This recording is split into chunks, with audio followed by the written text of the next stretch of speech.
এই সংসারের সব থেকে বড় সুখ কি? কেউ বলবেন নিজের লক্ষ্য প্রাপ্ত করা, কেউ বলবেন ধন উপার্জন করা, কেউ বলবেন নিদ্রাই সব থেকে বড় সুখ, কেউ বলবেন রাজ্য লাভ করা, আবার কেউ বলবেন মাতার হাত থেকে খাবার খাওয়া, আদি ইত্যাদি। কিন্তু যদি সত্যি কথা বলি, এই সংসারের সব থেকে বড় সুখ হল সেবা করা। কখনো কাউকে সেবা করে দেখুন। এই সেবা দ্বারা অন্য কোনো মানুষের আশীর্বাদ লাভ করাতেই সুখ রয়েছে। আপনার সেবা ভাব দ্বারা যখন কোনো মানুষ নিজের অন্তরাত্মা থেকে আপনাকে আশীর্বাদ করে, তার থেকে বড় সুখ আর কিছুই নেই। কারণ প্রত্যেক মানুষের মধ্যে ঈশ্বর বাস করেন। নরের সেবাই হল নারায়ণের সেবা। নিষ্কাম সেবা করাই হল সব থেকে বড় সুখ। তাই নিজের অন্তরে সেবার এই ভাব জাগ্রত করুন। যে সুখের কথা আমি বলছি, সেই সুখ অনুভব করেই দেখুন। এই মন সুপ্রসন্ন হয়ে বলবে, রাধা রাধা।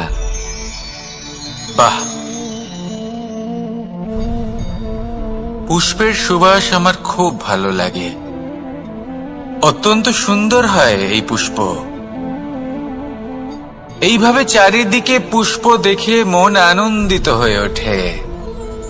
এবার আপনারা ভেবে দেখুন, আমার চারিদিকে পুষ্প নয়, আগুন আছে। তাহলে কি হবে? আমার শরীর কি জ্বলে যাবে না? অবশ্যই জ্বলবে।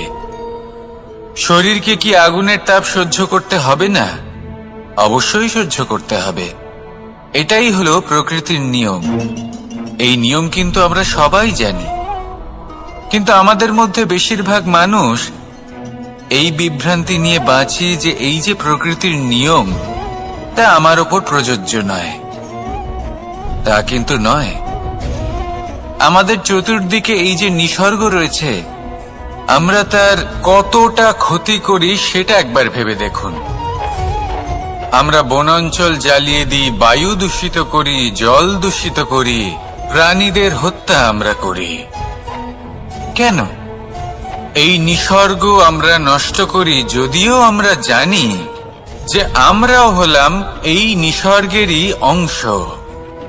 এবার দেখুন, শরীরের কোনো অংশে যদি আগুন ধরান, আস্তে আস্তে সমস্ত শরীরও জ্বলে যাবে। সেইভাবেই নিসর্গ যদি নষ্ট হয়ে যায়, তাহলে মনুষ্য জাতিও নষ্ট হয়ে যাবে। তাই এই যে নিসর্গ আপনি দেখছেন, এই পুষ্প, এই বৃক্ষ, বায়ু, জল, এদের সকলকে রক্ষা করুন, নষ্ট নয়। মনে রাখবেন, যদি নিসর্গ থাকে মানুষ থাকবে, যদি নিসর্গ থাকে তাহলেই জীবন থাকবে।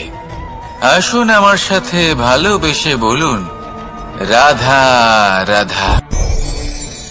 এই সংসারে সবাই বলেন আমি অর্জুনের মতো হয়ে উঠতে চাই।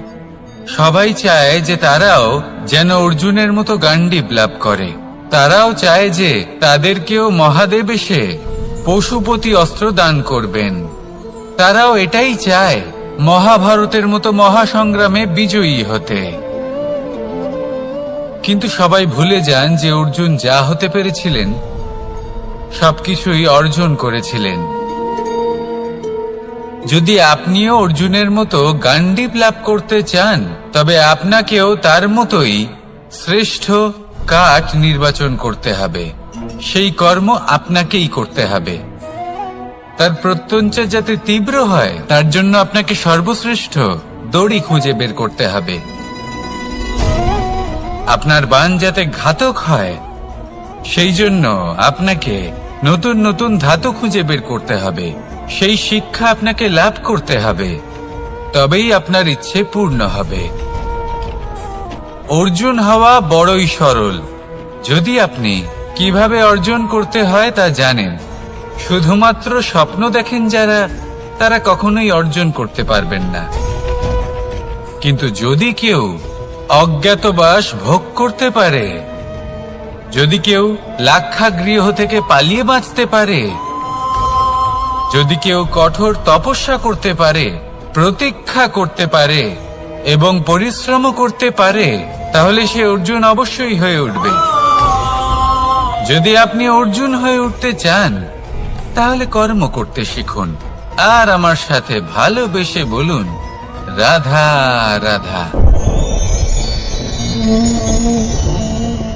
জীবন থাকলে লক্ষ্য অবশ্যই থাকবে। যদি লক্ষ্য থাকে, তার পথ অবশ্যই থাকবে। যদি পথ থাকে, তাহলে বাধা অবশ্যই থাকবে।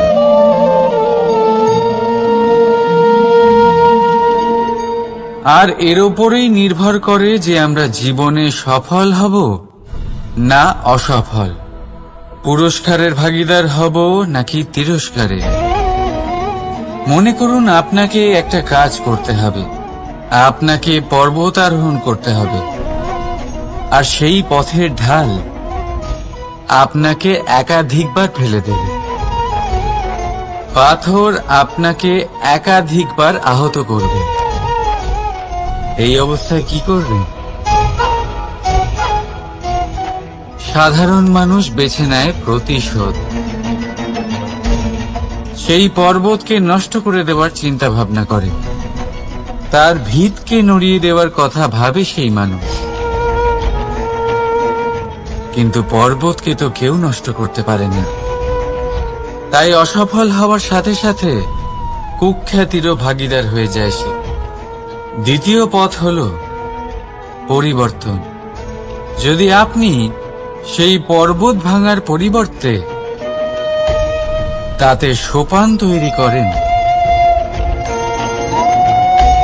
তাহলে আপনিও সেই পর্বতে উঠতে পারবেন, অন্য কেউও তাতে উঠতে পারবে, আগামী প্রজন্মও তাতে উঠতে পারবে, আর সেই আগামী প্রজন্ম সর্বদা আপনার সুনাম করবে। তাই জীবনে প্রতিশোধ নয়, পরিবর্তন বাছুন। বদলা নয়, বদল বেছে নিন। আপনার বাধা আপনার বন্ধু হয়ে যাবে। রাধা রাধা। সমস্ত মানুষের জীবন কিছুটা সমান হয়। মানুষ জন্মগ্রহণ করে, তারপর চলতে শেখে, জীবনে এগিয়ে চলে, বার্ধক্য লাভ করে, তারপর সমাপ্ত হয়ে যায়।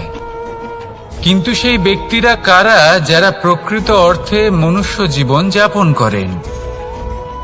এনারা হলেন সেই ব্যক্তি যারা পড়ে গেলেও আবার উঠে দাঁড়ানোর চেষ্টা করেন, নিজের ভেঙে পড়া অস্তিত্বকে আগলে নিয়ে আবার একটা আকার দেবার চেষ্টা করেন, ভগ্ন আশাকে আবার একটা নতুন দিশা দেন। অসফল হওয়ার পরেও থামেন না, আবার এগোতে থাকেন। অসফল হওয়ার পরে যদি আপনি থেমে যান, তাহলে সাফল্য আপনার সামনে অপেক্ষা করে, কিন্তু আপনি তা দেখতে পান না। তাই জীবনের সংঘর্ষে অংশগ্রহণ করতে শিখুন। জীবনের সংঘর্ষ থেকে পালাবেন না। আসুন আমার সাথে ভালোবেসে বলুন, রাধা রাধা। একবার একটা শেয়াল বনে বিচরণ করছিল। ও একটা ছোট্ট শাবক দেখতে পেল। ও ভাবলো, আজ একেই আমি খাবার হিসেবে গ্রহণ করব। আশেপাশে দেখলো কেউ দেখছে না তো, কেউ ছিল না, আর সেই শাবকের ওপর আক্রমণ করল, যা হলো একটা ঘোর অপরাধ। বনের নিয়ম অনুসারে আপনি কখনোই শাবকের ওপর আক্রমণ করতে পারেন না। তারপর এই খবরটা যখন রাজা সিংহ জানতে পারলেন, সভার আয়োজন করলেন। কিন্তু সেখানে শেয়াল বলল, আমি তো এরকম কিছু করিনি। কিন্তু যদি আপনি এরকম বলেন, কোনো প্রমাণ দিন, এর কোনো সাক্ষী আছে? তখন রাজা সিংহ পেঁচাকে ডেকে পাঠালেন, যে সেই মুহূর্তে বৃক্ষের শাখার ওপর বসেছিল। সে সব কিছু দেখেছিল। পেঁচা সব সত্যি কথা বলল, আর শেয়ালকে মৃত্যুদণ্ড দেয়া হলো। এবার এই কাহিনী আমি আপনাকে কেন শোনালাম? কারণ মানুষও কখনো কখনো এরকম কর্ম করেন যা শিয়াল করেছে। এটা ভাবেন কেউ দেখছে না যখন আমি অনুচিত কর্ম করতেই পারি, কিন্তু না, আপনি যাই করুন না কেন কেউ না কেউ অবশ্যই তা দেখছে। কোনো ব্যক্তি না হলেও কোনো প্রাণী, না হলে কোনো যক্ষ বা দেব বা প্রেত। যদি এনারা কেউ না দেখেন, তাহলে ধরিত্রী মাতা দেখেন যেখানে দাঁড়িয়ে আপনি সেই কর্ম করছেন, তাই না? তাই একটা কথা সবসময় মনে রাখবেন, কে দেখছেন কে দেখছেন না সেই বিষয়ে ভাবা ছেড়ে দিন। এটা খুব সহজ কথা। আপনি যদি উচিত কর্ম করেন উচিত ফল পাবেন, যদি অনুচিত কর্ম করেন তাহলে আপনি অনুচিত ফল অবশ্যই পাবেন। সেই জন্য উচিত পথে চলতে থাকুন, উচিত কর্ম করতে থাকুন, আর আমার সাথে ভালোবেসে বলুন, রাধা রাধা। আপনি কখনো কোনো বাজকে নিজের বাসা বানাতে দেখেছেন? এই বাজ যখনই কোনো বাসা বানায় তখন উঁচু গাছের ডালে বা কোনো পর্বতের শিখরে বাসা বানায়, অনেক উচ্চতায়, আর সেখানে তার সন্তানও জন্মগ্রহণ করে। যখন এই সন্তানেরা জন্মায় তখন এই বাজ খুবই ভালোবেসে এবং খুব সাবধানে এদের পালন পোষণ করে। নিজের ঠোঁট দিয়ে তাদের ঠোঁটে খাবার পরিবেশন করে। কিন্তু যেই সেই সন্তানেরা হৃষ্টপুষ্ট হয়ে যায় এবং সেই কথা বাজ নিজে বুঝতে পেরে যায়, সেই বাজ নিজেই সেই বাসা ছিন্ন ভিন্ন করে দেয়। সেই সন্তান যাদের সবেমাত্র ডানা গজিয়েছে, কিভাবে উড়তে হয় তারা জানে না, সেই সন্তানগুলিকে উচ্চতা থেকে ঠেলে দেয়। সেই সন্তান প্রথমে ভয়ভীত হয়ে যায়। তারা সামনে মৃত্যুকে দেখতে পেয়ে ভয়ের কারণে তাদের ডানা ঝাপটাতে থাকে, আর সেই প্রক্রিয়াতেই সেই সন্তানগুলি উড়তে শুরু করে দেয়। এবার এই ঘটনায় আমরা কি শিক্ষা পেতে পারি?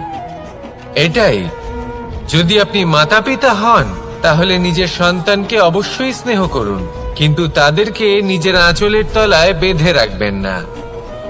যদি আপনি চান আপনার সন্তান জীবনে উন্নতি করুক, তাহলে নিজের মুঠো থেকে তাদের স্বতন্ত্র করে দিন, এই সংসারে সংঘর্ষ করতে দিন। সেই সন্তান নিজেই বুঝতে পারবে যে জন্মের সময় পাওয়া ডানা কি করে ব্যবহার করতে হয়। আর আপনার চোখের সামনে আপনার সন্তান এই আকাশে উড়তে থাকবে। তাহলে আসুন আমার সাথে ভালোবেসে বলুন, রাধা রাধা। সংসারে সবচেয়ে পবিত্র মানা হয় গঙ্গা জলকে। কখনো ভেবে দেখেছেন কেন? কারণ গঙ্গা জলের আবির্ভাব অত্যন্ত শুদ্ধ হয়, তার জন্ম শুদ্ধ হয়, যেখান থেকে তার শুরু সেটাই শুদ্ধ হয়। আর শুরুটা শুদ্ধ হওয়া অত্যন্ত আবশ্যক। আমাদের জীবনে সবই শুরু হয় আমাদের ভাবনা থেকে। নিজের ভাবনাকে শুদ্ধ রাখুন, কারণ এই ভাবনা থেকেই আবির্ভাব হয় শব্দের। আপনার শব্দ শুদ্ধ রাখুন, কারণ এই শব্দ দ্বারাই আপনার কাজ সম্পন্ন হয়। আপনার কাজ শুদ্ধ রাখুন, কারণ এই কাজ দ্বারাই তৈরি হবে আপনার স্বভাব। স্বভাব থেকেই তৈরি হয় আপনার অভ্যাস, আর অভ্যাস থেকে তৈরি হয় আপনার চরিত্র। আর এই চরিত্র সংসারের সমক্ষে এক আদর্শ হয়ে ওঠে। তাই ভাবনা থেকে আদর্শের এই যাত্রা শুভ তখনই হয়ে ওঠে যখন আপনার ভাবনা শুদ্ধ হয়। এই সংসারে, এই জীবনে নিজের ভাবনা শুভ রাখলে, শুদ্ধ করলে আপনার মন সুপ্রসন্ন হয়ে বলবে, রাধা রাধা। মানুষ জন্মগ্রহণ করে, তার সাথে ভয়েরও জন্ম হয়। ছোটবেলা থেকেই আমাদের মনে কোনো না কোনো প্রকারের ভয় থেকেই যায়। কেউ এই বিষয়ে ভয় পায় যে তার কোনো বস্তু তার থেকে দূরে চলে যাবে। কেউ এই বিষয়ে ভয় পায় যে আমি নিজেকে হারিয়ে ফেলব। কেউ এই ভেবে ভয় পায় যে আমার প্রিয়জনেরা তারা যেন আমার থেকে দূরে না চলে যায়। কেউ এই ভেবে ভয় পায় যে আমরা যেন পথ না হারিয়ে ফেলি, আদি ইত্যাদি। কিন্তু সত্যি কথা বলতে, ভেবে দেখুন এই ভয় বাস্তবে কি? শুধুই একটা মনস্থিতি, আর কিছুই নয়। যা কিছু আপনি জীবনে পেয়েছেন তা একদিন আপনাকে হারাতে হবে। এই জীবন হলো আপনারই, কিন্তু তাও একদিন সমাপ্ত হবে। তাই ভয় পেয়ে কি লাভ? এই ভয় শুধু আপনাকে জীবন যাপন করা থেকে বাধা দিচ্ছে, আর কিচ্ছু নয়। পথ হারিয়ে ফেললেই বুঝতে পারবেন যে নতুন পথ কিভাবে বানাতে হয়। কিছু মানুষকে জীবন থেকে হারালে তবেই আপনি বুঝবেন যে আপনার আপনজনকে। এই ভয়ের কারণে ভীত হয়ে থাকবেন না। এই তারা নক্ষত্র অন্ধকারের অভাবে গুরুত্ব হারায়। শিবকেও মহাদেব হবার জন্য বিষ পান করতে হয়েছিল। প্রত্যেক পরিস্থিতি, প্রত্যেক সাফল্য আপনার পরীক্ষা নেবে। তাতে উত্তীর্ণ হওয়া হলো আপনার কর্ম। যখনই আপনি ভয় পাবেন বা সংকটের সম্মুখীন হবেন, তখন সাহসের সাথে তার সম্মুখীন হন। মনে রাখবেন, যে সম্মুখীন হতে জানে, সাফল্য তার সাথে সবসময় থাকে। আসুন আর আমার সাথে ভালোবেসে বলুন, রাধা রাধা। আমাদের হাতটা দেখুন। এই হাতে 5টা আঙুল আছে, যা ভিন্ন ভিন্ন ধরনের। একরকম কেন নয়? কারণ হলো প্রত্যেকের নিজের নিজের গুরুত্ব আছে, নিজের নিজের মাহাত্ম্য আছে। এরা ভিন্ন, তাই একত্রিত হয়ে মুষ্টিবদ্ধ করা সম্ভব, যার দ্বারা আমরা আত্মরক্ষাও করতে পারি, আবার আক্রমণও করতে পারি। যদি 5টি আঙুল সমান হতো, তাহলে মুষ্টিবদ্ধ হতে পারত না, নিজেদের মধ্যে বিভ্রান্তির সৃষ্টি করত। এবার এরকমই কিছু আমাদের সংসারেও হয়। আমাদের দেশ, যেখানে একটি ভূমির ওপর ভিন্ন ভিন্ন ধর্মের মানুষ বাস করেন, ভিন্ন ভিন্ন জাতি, ভিন্ন ধর্ম, ভিন্ন ভাষা। কিন্তু যদি আমরা এটা ভাবি যে কিভাবে এই দেশকে কল্যাণের পথে নিয়ে যাওয়া যায়, কিভাবে এর বিকাশ করা সম্ভব, তাহলে আমাদের একত্রিত হওয়া শিখতে হবে। যেইভাবে 5টা আঙুল একত্রিত হয়, মুষ্টিবদ্ধ হয়, সেইভাবেই আপনার যে ভাষাই হোক, যে ধর্মই হোক, যে জাতি হোক না কেন, ঠিক আছে, আবশ্যক হলো আপনার নিজের কর্মভূমির সাথে, আপনার ধরিত্রীর সাথে যুক্ত থাকা, সাথে থাকা। তবেই দেশের উন্নয়ন সম্ভব। তবেই এই দেশ স্বতন্ত্র থাকবে, সফল হবে, আর এই মন প্রসন্ন হয়ে বলবে, রাধা রাধা। মাকড়সারা ভীষণ পরিশ্রম করে এটা তৈরি করে। নিজের শরীরের রস দিয়ে এই জাল বনে। আপনি কি এটার উদ্দেশ্য জানেন? আসলে মাকড়সা এই জালে ছোট কীটপতঙ্গ ধরে তাদেরকে খাদ্যরূপে গ্রহণ করে। কিন্তু আপনি কি এই কথা জানেন যে একদিন মাকড়সা নিজেই নিজের জালে জড়িয়ে মৃত্যুবরণ করে থাকে? বলুন, কি করেন আপনি এই জাল দেখতে পেলে? দেখতে পেলেই মুছে ফেলেন এর অস্তিত্ব, তাই না? তেমনি অন্যদিকে পাখির বাসা। পাখিরাও ভীষণ পরিশ্রম করে এটা তৈরি করে। কিন্তু যদি পাখি একদিন এটা ছেড়ে চলে যায়, তাহলেও লোকে এটা নষ্ট করে দেয় না। কারণটা কি? এর কারণ হলো এর নির্মাণ জীবন সঞ্চারের জন্য করা হয়েছিল, নষ্ট করার জন্য নয়। তাই মনে রাখবেন, জীবনে আপনার পরিশ্রম যতই বেশি হোক না কেন, যদি আপনার লক্ষ্য শুভ না হয় তাহলে আপনারও বিনাশ নিশ্চিত। তাই সৃজন করতেই থাকুন আর মুগ্ধ হয়ে বলুন, রাধা রাধা।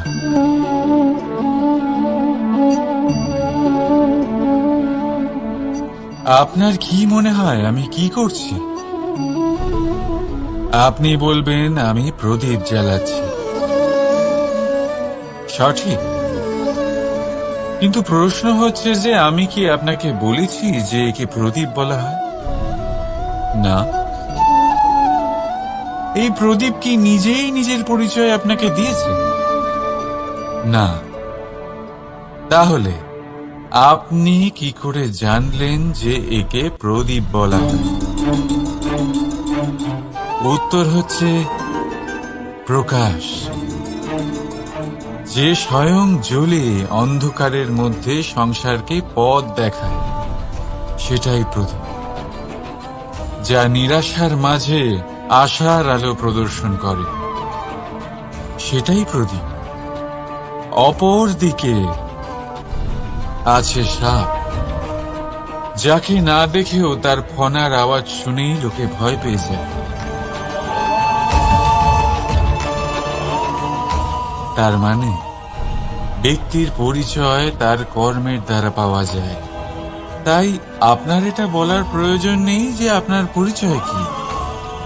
এটা আপনার কর্মই নিশ্চিত করবে যে লোকে আপনাকে প্রদীপ ভেবে ভালোবাসবে নাকি সাপ ভেবে ভীত হয়ে থাকবে। রাধা রাধা। সময় কত বিচিত্র হয়। সময় আমাদের পক্ষে থাকলে আমরা নিজেদের রাজা মনে করে নিই, আর সেই সময় যদি বিপক্ষে চলে যায় তাহলে নিঃস্ব হতে সময় লাগে না। তাই মানুষের একটা অভ্যেস আছে, খারাপ সময়ের জন্য কিছু সঞ্চয় করা। আত্মীয়, বন্ধু খারাপ সময় পাশ থেকে সরে যায়। যশ, মান প্রতিকূল সময় চিরস্থায়ী হয় না। তাই মানুষ মনে করে অর্থ সঞ্চয় করাই শ্রেয়। অর্থের কোনো হৃদয় নেই যা সময়ের সাথে পরিবর্তিত হবে। সংসার বলে সর্বদা অর্থ সঞ্চয় করতে থাকুন। খারাপ সময় অবশ্যই কাজে লাগবে, কিন্তু আমি বলবো শুভ কর্ম করতে থাকুন, আনন্দে থাকুন, নিজের ওপর আর ঈশ্বরের ওপরে বিশ্বাস রাখুন। খারাপ সময় কখনো আসবেই না। রাধা রাধা। প্রকৃতি মানুষকে এক বিশেষ শক্তি দিয়েছে, অন্য জীবের থেকে বেশি শক্তি দিয়েছে। স্মরণ শক্তি। এই শক্তি মানুষকে অন্য জীবের থেকে ভিন্ন করে, ইতিহাস রচনা করার প্রেরণা দেয়, জ্ঞানকে বংশানুক্রমে এগিয়েও নিয়ে যায়। আর যারা ভুলে যান, অধিকাংশ সময় তারা উপহাস আর দয়ার পাত্র হয়ে যান। কিন্তু এটাই কি প্রকৃত রূপে সত্য? না। এই স্মরণ শক্তি মানুষের বিকাশে সব থেকে বড় বাধা হয়ে দাঁড়ায়। তার মনকে দূষিত করে দেয়। খারাপ অভিজ্ঞতা, কারোর করা বিশ্বাসঘাতকতা, কারোর কটাক্ষ বেশিরভাগ মানুষই ভুলতে পারেন না, আর তারপর প্রতিশোধ নিতে উদ্যত হন। প্রথমে সময় নষ্ট করেন প্রতিশোধের প্রস্তুতিতে, আর তারপর সময় নষ্ট করেন প্রতিশোধ নেওয়ার সুযোগ খুঁজতে। যদি সন্তুষ্টি পেতে চান, যদি জীবনে আনন্দ পেতে চান, তাহলে স্মরণ শক্তির সদ্ব্যবহার করুন। নিজের স্মরণ শক্তিকে চালনা করুন শুধুমাত্র ভালো কথা আর ভালো স্মৃতির দিকে। জীবনে আনন্দ পাবে। রাধা রাধা। মানুষ নিজের পরিবারের জন্য কত কিছুই না করে, দিন রাত পরিশ্রম করতে থাকে যাতে তার পরিবারের প্রয়োজন পূরণের জন্য অর্থ রোজগার করতে পারে। কিন্তু শুধু অর্থ রোজগার করাটাই কি যথেষ্ট? আপনি বলবেন, হ্যাঁ নিশ্চয়ই, অর্থ দিয়ে সব কিছু পাওয়া যায়, বিদ্যা পাওয়া যায়, বাড়ি পাওয়া যায়, ওষুধ পাওয়া যায়, আর কত কিছুই না পাওয়া যায়। এইসব একটা পর্যায় পর্যন্ত সঠিক, কিন্তু একটু মন দিয়ে ভেবে দেখুন, যখন কোনো শিশু অসুস্থ হয়ে পড়ে তখন সে ওই তিক্ত ওষুধ কেন খেয়ে নেয়? এই জন্য কারণ ওর পিতা সেই ওষুধ অর্থ দিয়ে কিনেছে? না, বরং এই জন্য কারণ তার পিতা যে তার সামনে দাঁড়িয়ে, তার ওপরে তার বিশ্বাস আছে। বিশ্বাস আছে যে উনি তার কিচ্ছু হতে দেবেন না। এই বিশ্বাস, এই সংস্কার, এই শিক্ষা কখনো অর্থ দিয়ে পাওয়া যায় না। এটা পাওয়া যায় সেই সময় থেকে যা মাতা পিতা তাদের সন্তানের সাথে কাটিয়েছেন। তাই জীবনে অর্থ অবশ্যই উপার্জন করুন, কিন্তু নিজের পরিবারকেও সময় দিন, আনন্দ পাবে। রাধা রাধা। বিরোধিতা এমন এক শব্দ যা শুনে আমরা সবাই ভয় পেতে থাকি। যদি কেউ আমাদের বিরোধিতা করে তা আমাদের সহ্য হয় না। আমরাও কারোর বিরোধিতা করে কোনো শত্রুতা করতে চাই না। এই ধরনের ভাবনা আমাদের মনে আসতেই থাকে। কিন্তু বিরোধিতা, এই শব্দ আপনার শান্তির জন্য, আপনার সুখের জন্য কতটা গুরুত্বপূর্ণ তা আপনারা জানেন না। তাই যদি কাল এসে কেউ আপনার বিরোধিতা করে, তখন সবার আগে নিজেকে যাচাই করুন। আপনি কি ভুল করেছেন? আপনার দোষ কি? নিজের মধ্যে কি ত্রুটি আছে সেটা বোঝার চেষ্টা করুন।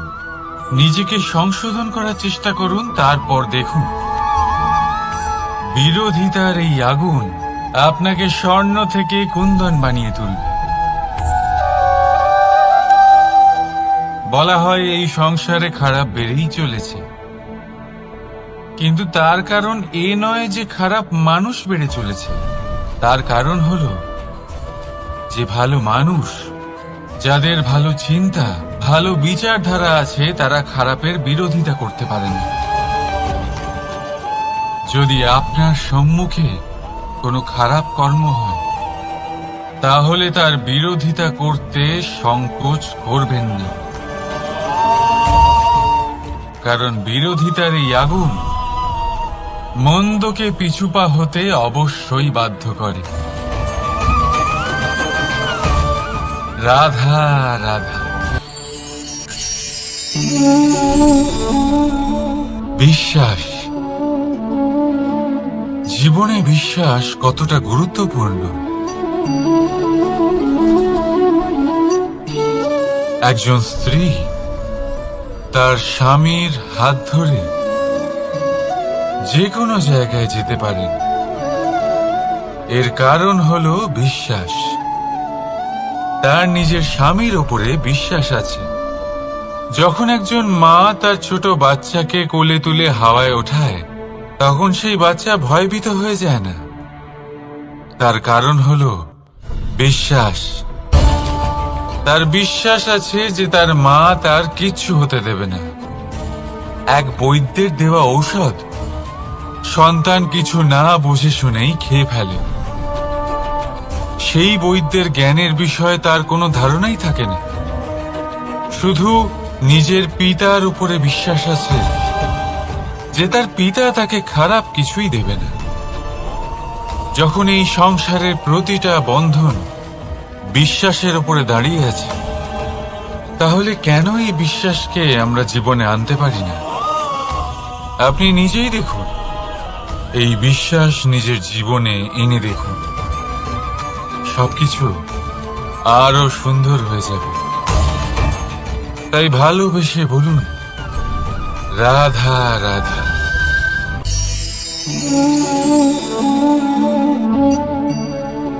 অহংকার, এই শব্দটা সবাই শুনেছেন। বহু মানুষকে আপনি এটা বলতে শুনেছেন যে ওই ব্যক্তির অহংকার আছে, ওই মানুষটির ক্ষমতার অহংকার আছে, ওই ব্যক্তির নিজের রূপ নিয়ে অহংকার আছে, ওই ব্যক্তির নিজের অর্থের অহংকার আছে, ইত্যাদি ইত্যাদি। কিন্তু এই অহংকার, এর অস্তিত্ব হয় কি করে? এবারে একবার এই হাতটা দেখুন। যদি এই হাতের 5 আঙ্গুল উঠে দাঁড়ায়, আশীর্বাদ। আর যদি এই হাতের 5টা আঙ্গুল একসাথে মুঠো হয়ে যায়, শক্তি, সংকটের বিরুদ্ধে ঢাল।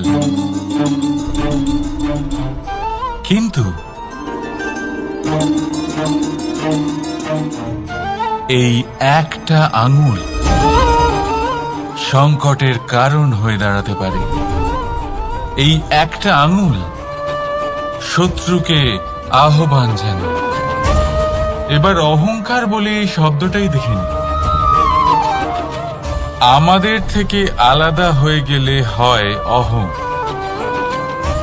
অহং অর্থাৎ ব্যক্তির মনে হয় যে সে আপনদের থেকে, নিজের বন্ধুদের এবং সঙ্গীদের থেকে, নিজের পরিবারের থেকে অনেক উপরে, অনেক শ্রেষ্ঠতর সে। কিন্তু মনে রাখবেন, এই অহংকার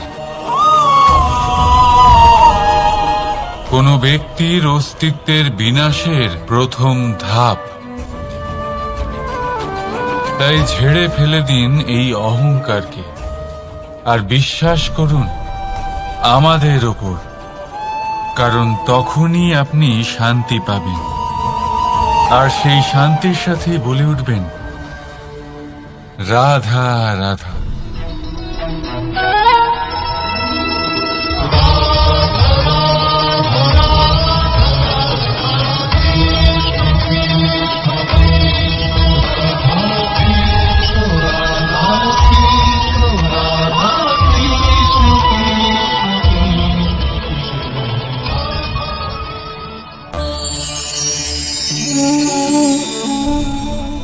সাফল্য।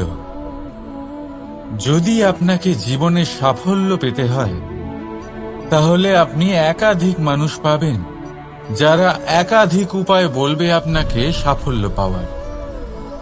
দীর্ঘ সময় ধরে পরিশ্রম, চেষ্টা, নির্ধারণ, নিষ্ঠা, এই বিষয়ে ভাষণ দিতে থাকবেন। একাধিক রকমের উদাহরণ আপনার সামনে তুলে ধরবেন।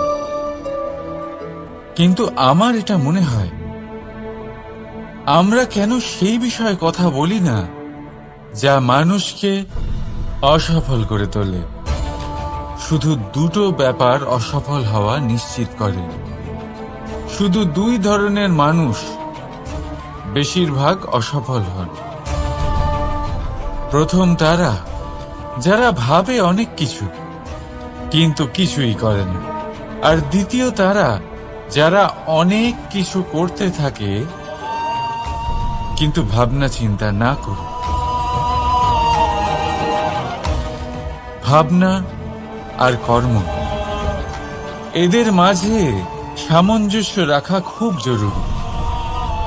যদি এটা থাকে, তাহলে জীবনে কখনো অসফল হবেন না। রাধা রাধা।